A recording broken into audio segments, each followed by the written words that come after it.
আজকের ভিডিওটা হলো জন্মাষ্টমীর। তো দেখো গপুকে যে জায়গায় পুজো করা হবে তো সেই জায়গাটা খুব সুন্দর করে সাজিয়ে নিয়েছি। ওই দেখো গপু, ও দেখছে যে ওর বার্থডেতে কী করছে। এই দেখো গপুর জামা, এই জামাটাই পরানো হবে এখন। আর এই দেখো ফল, মিষ্টি আর নানা রকমের নারকেল লাড্ডু, এছাড়াও আরও লাড্ডু বানানো হয়েছে।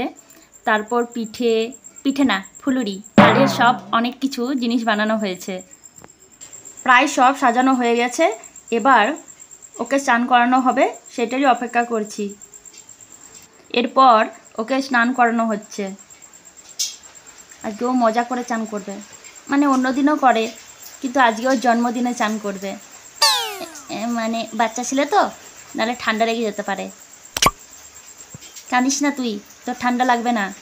এই দেখো কি সুন্দর ফুলের মধ্যে আছে, তাই ভাবলাম একটা ভিডিও করে নিই এটাও। এই দেখো এখন ওকে দেখাচ্ছে যে তোকে এই জামাটা পরানো হবে। ওকে দেখো সাজানোও হয়ে গেছে। ওর লুকটা কেমন লাগছে সবাই বলবে। কি সুন্দর লাগছে না আমার গপলুটা। এবার গপলুটাকে দোলনাতে দোলাচ্ছে। দোল দোল দোলনি আমার গপলু দোলুনি। এই দেখো তারপর পুজো হয়ে যাওয়ার পর আমরা প্রসাদ খাচ্ছি, মানে আমি খাচ্ছি।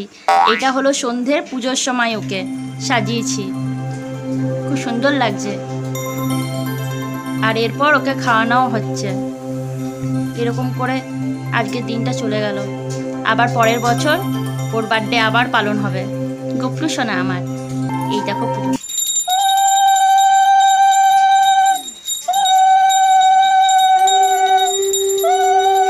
আর এই ভিডিওটা এখানে শেষ করছি। এখন চা খেয়ে এই ভিডিওটা শেষ করলাম। দেখা হচ্ছে পরের ভিডিওয়। বাই।